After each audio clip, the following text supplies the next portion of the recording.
Alright, baby. We're now gonna head out to the other side. I'm gonna go to Ravello and Atrani now.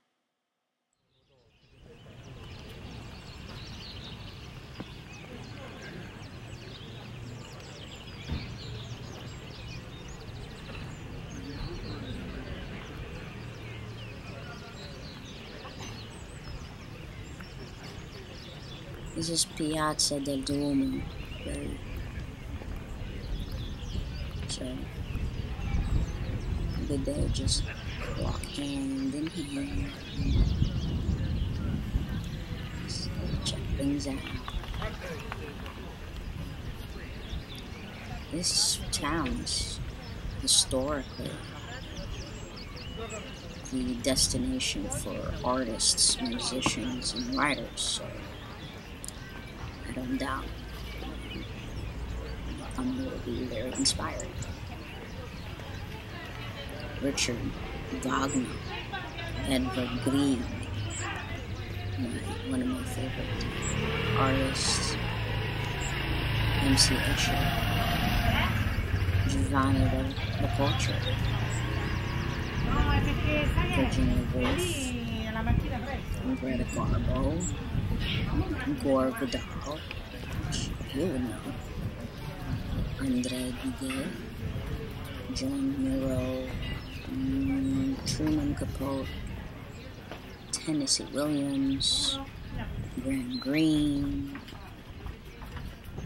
the fantabulous Leonard Bernstein, Sarah Teasdale. She actually mentioned that in her prefatory dedication in Love Songs. You know, every year in the summer months, they have this thing called Ravello Festival, which started in 1953 in honor of Richard Wagner, who signed the guest book at his local hotel with the words, "The magical garden of Klingsor is found," suggesting that it was Ravello that the composer found the inspiration for his Parsifal.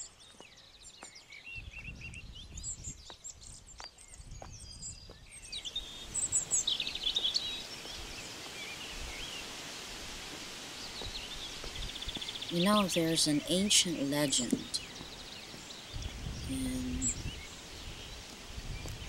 tour guides in Salerno and Alfe, they recount it quite a lot, in that it was to Ravello, with its breathtaking view of the Mediterranean and the dramatic coastline, that Satan transported Jesus during his second temptation to show the beauty of the world's kingdom.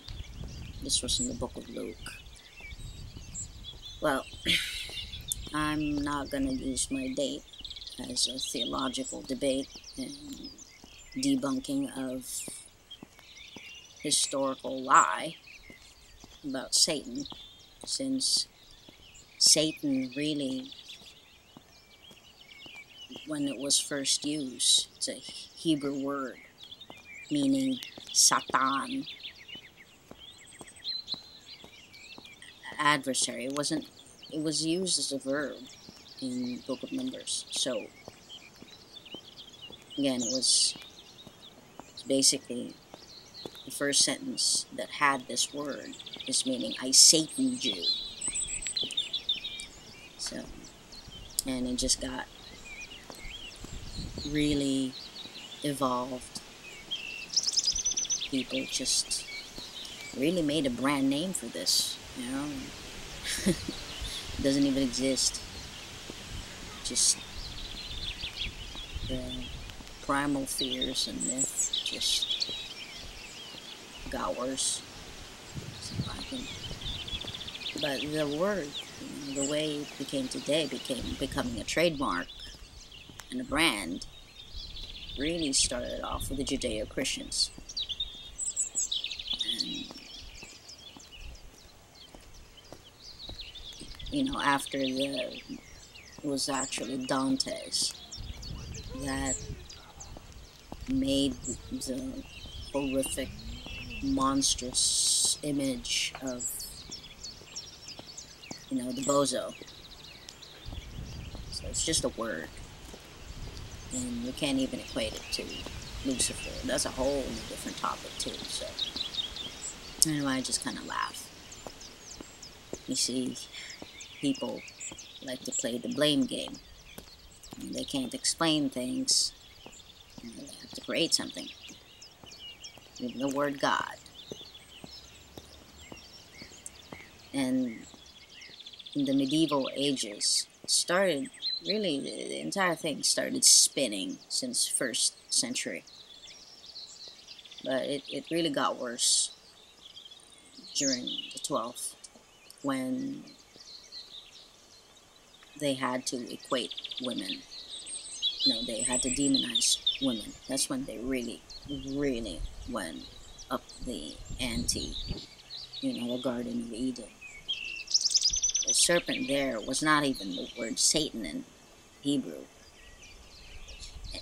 It was the deceiver. So it's a big difference. So people that are not, call them sheeples, don't really research, and they just believe everything they hear from the pulpit. I'm pretty sad for them. Because they're following, and it's just a mind control. And they demonized women in the 12th century. And that's actually, when they have the knight in shining armor tale of Arthur and Guinevere and Sir Lancelot. That was actually, there were two sides of that story. One was women were properties. And when a man goes out to check out a property, he inspects the woman like property. And he owns her. That's why, this thing. When you marry someone, a guy, you take on his name. It's a property thing. Not a romantic thing. None of that bullshit that they do, the romanticism. And at that time, the troubadours, they needed to express romantic love, because at that time, romantic love didn't exist. Marriage was just for procreation. Blame the Vatican, the Roman Catholic Church for that. So when these troubadours traveled throughout Europe, the aristocrats hired them. And that's, they wrote all these deliciously romantic songs. And that's when, the adultery started proliferating. So the knight in shining armor, the origin was Sir Lancelot having an adulterous relationship with King Arthur's wife. And tale says that they're very good friends, so yeah. So commercialized the ego stuff. So again, there's a lot of things to say, because once people learn, when they demonized women, used the pulpit, the church, to do that, because at that time in Europe, pretty much 90-95% of the people were illiterate, and they don't read Latin, so they can say whatever they want to say.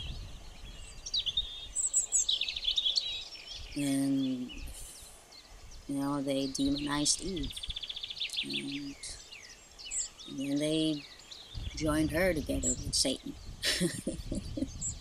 And so here we are now, 21st century. We still have gender inequality because you have that patriarchal bullshit that Roman Catholic Church created, and the mind programming of the illiterate people just really, snowballed. As far as the knight in shining armor tale, that also snowballed. So it's just interesting. I don't mind the knight in shining armor tale,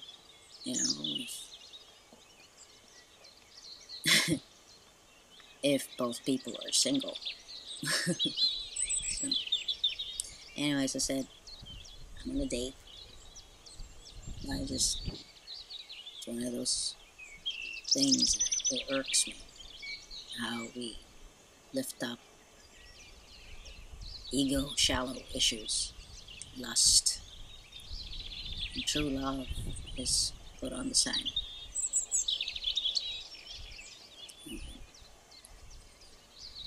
I have a whole different take on how I see us. Well, obviously, baby, I'm single and you're single, and I took all the romantic element of everything. So I think we're doing pretty well. There's no ego on my part. My feelings for you didn't start as lust. Yes, I am lusting. Once in a while, I rein that in because I want what I feel for you to be pure. So, I'm mentally disciplined when it comes to that. Which will come very handy, baby, in our relationship, so you won't, you won't be unnecessarily jealous of me. So I only have eyes for you. Anyway, I'm gonna shut up now and let you enjoy the view before I get all uber nerdy on you here.